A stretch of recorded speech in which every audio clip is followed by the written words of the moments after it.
Napahampas na lamang si Elena sa kanyang noo na mapagtanto niyang wala na siyang makapangbarya sa kanyang bag. Hinibod na niya lahat pero wala talaga siya makuha. Hindi alam ni Elena ang kanyang gagawin dahil wala siyang pamasahe ngayon sa jeep. Hindi naman siya pwedeng bumaba.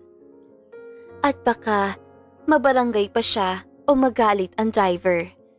Nahihiyang nilingon ni Elena ang driver at mas lalo siyang nahiya nang makitang nakatingin ito sa kanya. Wala kang pamasahe? Tanong na matandang lalaking driver. Nakalimutan ko po ang wallet ko. Naisagot na lamang ni Elena kahit ang totoo ay simot na simot talaga siya. Nahihiya ni si Elena sa matandang driver. Ayos lang. Libre na kita. Sabi na matandang driver. Huwag mo nang alalahanin ang pamasahe mo ngayon. Napatango na lamang si Elena. Kahit naman tumanggi siya, wala siyang choice kasi wala talaga siyang pera. Na makarating si Elena sa kanyang babaan, ay bumaba si Elena. Manong, kapag nakita ko po kayo bukas, magbabayad ako. Sabi ni Elena sa driver. Umiling ang driver. Palagi ka nang libre sa jeep ko. Ang mga kagaya mong estudyante ay dapat ililibre sa jeep. Natawa naman si Elena. Salamat po. Ngumiti si Elena bago siya magtungo sa kanyang apartment. Mag-isa lang sa Maynila si Elena. Talagang lumuwas siya para sa pangarap niya maging nurse. Ang parents si Elena ay nasa probinsya at inaabutan lang siya ng allowance. Pareho magsasaka ang mga magulang ni Elena. Alam ni Elena na nakapos din ang pamilya niya, kaya madalan lang siya manghingi sa mga ito. Working student din si Elena at talagang mahirap sa kanya ang schedule niya. Buti na lamang at scholar siya, kaya wala siyang binabayaran tuition sa kanyang paaralan. Ay, kapagod, sabi ni Elena habang nagpapalit ng damit. After school, bakery naman. Kaya mo to, Elena. Kaunting taon na lang naman. 2 taon na lang at makakaraos ka rin.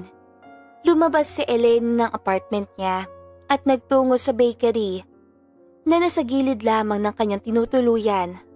5:00 ng hapon hanggang 10:00 ang duty niya sa bakery. Pagkatapos sa bakery, aral naman siya at gawa ng assignment bago matulog. Tipid na rin naman sa pagkain si Elena. Dahil ang pagkain niya ng hapunan ay sa bakery na, palagi rin siyang may dalang tinapay at iyon ang umagahan niya. Antok si Elena sa trabaho, ngunit nilabanan niya dahil mapagalitan siya. Sanay na rin naman si Elena, kaya sisiw na sa kanya ang nangyayari sa kanya.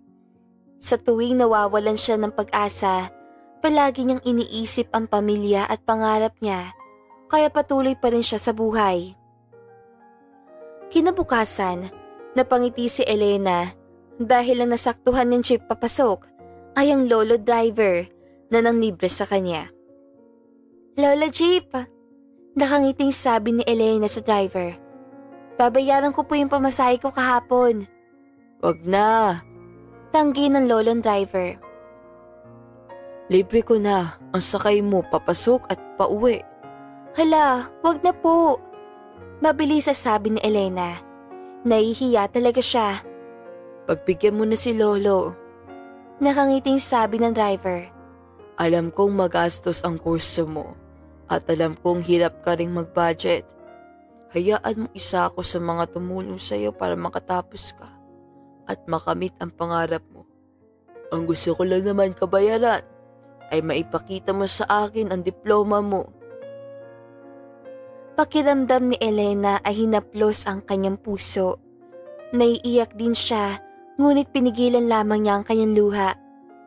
Salamat po Emosyonal na sabi ni Elena. Salamat po sa pagiging supportive kahit hindi niyo po ako kaano-ano. Alam niyo po, minsan naiisip ko sumuko kasi nakakapagod. Pero dahil po sa mga kagaya niyong supportive, mas lalong gusto ko magpatuloy. Mahirap man, Iha, Pero kapag nakatapos ka naman ay magandang buhay ang kaharapin mo. Sabi ng lolong driver. May board exam pa po, sabi ni Elena. Hindi ko po alam kung kaya kong makapasa. Kaya mo. Naniniwala ako sa'yo. Nakangiting sabi ng lolong driver. Dahil sa mga katagang binitawan ng lolo driver ay mas lalong ginanahan si Elena. Ang pagod niya ay bigla na lamang nawala at biglang gumaan ang kanyang pakiramdam. Dahil ayaw tanggapin ni lolong driver ang pamasahe ni Elena, inabutan na lamang niya ito ng tinapay. Tinanggap iyon ng lolong driver, kaya napangiti si Elena. Sa eskwelahan ay magaan ang pakiramdam ni Elena na ginagawa ang kanyang activities. Kahit ilang beses siyang nasusungitan ng mga kaklase niya, ay masaya pa rin siya. Elena! Join us! Pagtawag sa kanya ng mga kaklase niyang kalalakihan. Eat with us! Umiling si Elena bilang pagtanggi. Ayaw ni Elena na makisabay sa mga kaklase niyang mayayaman dahil ang pagkain niya ay hindi pasok sa mga taste nito. Nadala rin kasi si Elena dahil ang isang beses siyang sumabay ay pinandirihan siya. Mas pinipili ni Elena na kumain sa labas. May waiting shed doon at doon siya kumakain. Lola Jeep! Gulat na sabi ni Elena nang makita ang jeepney driver doon sa waiting shed na kumakain. Elena! Nakangiting bati nito sa kanya. Anong ginagawa mo rito? Mainit dito ah. Dito po ako kumakain. Sagot ni Elena at inilabas ang pagkain niya. Charan! Sardinas sa may itlog po. Gusto mo po? Ito lang po ang afford ng budget ko kaya dito ako madalas kumakain. Sus, favorite ko nga yan eh. Sabi ng lolo driver. Hindi tao ang hindi masasarapan sa ulam na yan. Tama po. Sang-ayon ni Elena. Napasarap ang kwentuhan ni Elena kay lolong driver habang nanananghalian ang dalawa. Sumapit ang pagtapos ng break time ni Elena at bumalik na siya sa classroom. Nakinig na mabuti si Elena sa kanyang guro. Na mag-uwian ay natanaw agad ni Elena ang jeep ni lolong driver sa labas.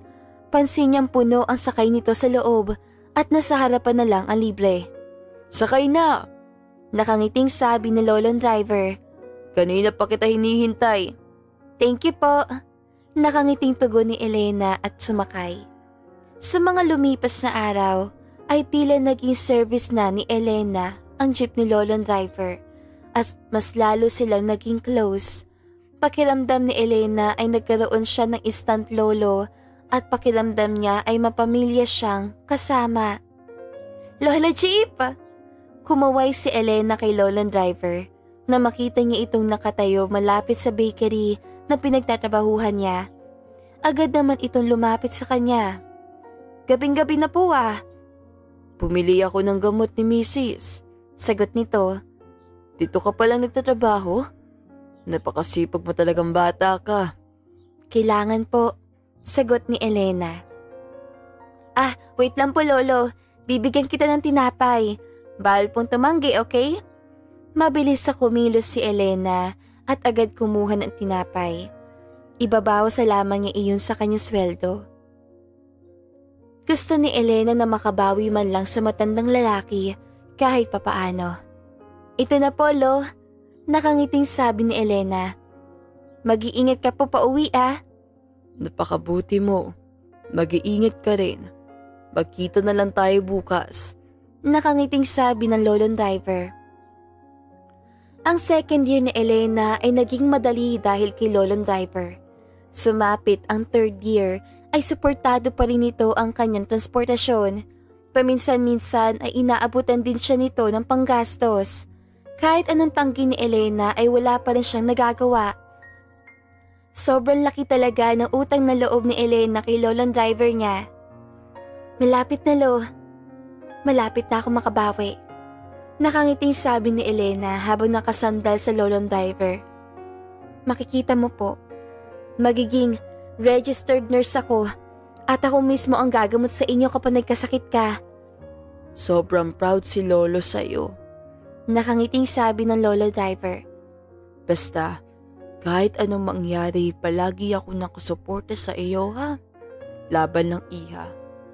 Laban lang hanggat kaya. Tumango naman si Elena. Sumapit ang 4th year at doon nasubok si Elena. Palagi siyang umiiyak dahil sa stress at daming gawain. Hindi alam ni Elena kung kaya niya pa ba o susuko na lang siya. Pero dahil kay lolong driver, nalalampasan ni Elena. Nakakayanan ni Elena kahit na bumagsak na siya, kahit sobrang drain siya, nakakaahon pa rin siya.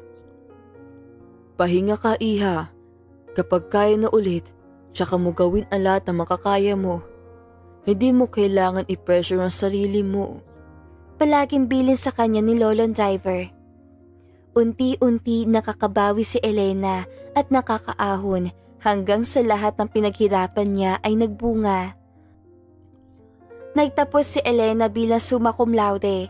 Siya ang top 1 ng kanilang universidad, kaya labis ang kanyang tuwa. Nakapunta rin ang kanyang mga magulang, pero ang taong gusto niya na pasalamatan ay wala. Nakaramdam ng lungkot si Elena dahil wala si Lolo Jeepney. Wala ito sa araw na importante para sa kanya. Nay, board exam na lang. Nakangiting sabi ni Elena sa ina. Kaya ko to. Pangako pong papasa ako. Palagi kaming proud sa'yo. Tugon ng kanyang ina. Sayang po at wala si Lolo Jeep. Gusto ko pa sanang ipakilala sa inyo ang tumayong magulang ko at isa sa dahilan kung bakit ako nakapagtapos. Nakangiting sabi ni Elena. Hayaan niyo po, makikilala niyo rin siya. Nag-celebrate sila sa labas. Paabang-abang pa rin si Elena sa labas dahil nagbabakasakali siyang makita ang kanyang Lolo Jeep. Ngunit lumipas ang araw na iyon ay hindi ito nagpakita. Dumaan pa ang mga araw at wala pa rin itong paramdam, kaya sinubukan itong hanapin ni Elena. Napag-alamanan niyang umuwi itong probinsya dahil namatay ang asawa nito. Malungkot si Elena pero iwinaglit niya muna dahil focus siya sa board exam. Magkikita pa kami ni Lolo Jeep. Alam ko yun. Nakangiting sabi ni Elena at ngumiti.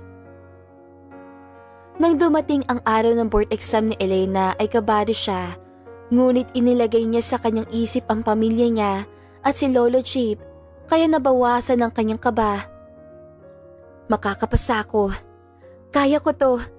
Pagpapalakas si Elena sa kanyang loob. Fighting Elena para sa pangarap. 2 buwan bago ang results ng board exam at na makita ni Elena ang results ay para siyang nanalo sa loto dahil nakapasa siya. Isa na siyang ganap na registered nurse. Hindi naman nahirapan si Elena na makapasok sa ospital dahil sa kanyang magandang record. Ilang taon din ang lumipas at naging maganda ang buhay ni Elena. Ngunit alam niyang may kulang at si Lolo Jeep iyon. Elena, sa emergency room ka. Gamutin mo yung pasyenteng natusok ng bakal sa paa. Sabi ng isang doktor kay Elena. Matandang pulubi yun, kaya medyo masungit. Tumango si Elena at nagtungo sa ER dala ang mga gamit. Muntik na maibagsak ni Elena ang kanyang dala nang makita ang kanyang pasyente. Lola Jeep! Napaiyak si Elena at hindi napigilang yapusin ang matandang lalaking gusgusin. Lola Jeep! Elena! Sambit na matandang lalaki. Humiwalay ito sa yakap at nginitian siya. Pasensya na ako na wala si Lolo Jeep. Pero masaya ako dahil nakamit mo ang pangarap mo. Congratulations, Elena. Lola Jeep, natupad ko yung pangarap nating dalawa. Umiiyak na sabi ni Elena. Lola Jeep, masaya akong nahanap na rin kita. Pinahid ni Elena ang kanyang luha at sinimulang gamutin ang matandang lalaki. Napag-alamanan ni Elena na sakali ito nakatira dahil pinabayaan na ito ng kanyang mga anak. Lolo Jeep, ako po ang mag-aalaga sa iyo mula ngayon. Nakangiting sabi ni Elena. Itong nurse niyo pong apo ang bahala sa inyo. Babawi po ako sa inyo dahil isa ka po sa dahilan kung bakit ko nakamit ang pangarap ko. Talagang ipinagmamalaki kita, Elena. Hindi man kita kadugo, pero mahal na mahal kita. Apo ko, proud na proud si Lolo Jeep sa'yo. Naiiyak na sabi ng matandang lalaki. Masaya ako na isang kagaya mo ang natulungan ko. Masaya ako na isang kagaya mo ang naging apo ko. Masaya po ako na isang kagaya mo po ang nakilala ko, Lolo Jeep. Hanggang sa dulo po ay hindi kita pababayaan. Nakangiting sabi ni Elena. Kasama po ako hanggang sa huli. Binihisan ni Elena ang matandang lalaki at itinira sa kanyang bahay kasama ang kanyang mga pamilya. Masayang masaya si Elena dahil natagpuan niya ang matandang lalaking isa sa mga dahilan ko bakit isa siyang nurse ngayon. Si Elena na nga ang kumupkop sa matandang lalaki at pangako ni Elena na simula pa lamang iyon ng pambawi niya sa matandang lalaking hindi man niya kadugo. Ngunit grabing pagmamahal ang ibinigay sa kanya. Ang pamilya ay wala yan sa magkadugo kayo o hindi. Dahil ang pamilya ay nabubuo sa pamamagitan ng pagmamalasakit at pagmamahal mo sa iyong kapwa na walang anumang kapalit. At dito na nga po nagtatapos ang magandang istoryang ito. Maraming salamat mga kakwentuhan! Huwag niyong kalimutan mag-like at subscribe at pindutin na rin ang notification bell para lagi kayong updated sa ating kwentuhan. Hanggang sa muli, paalam!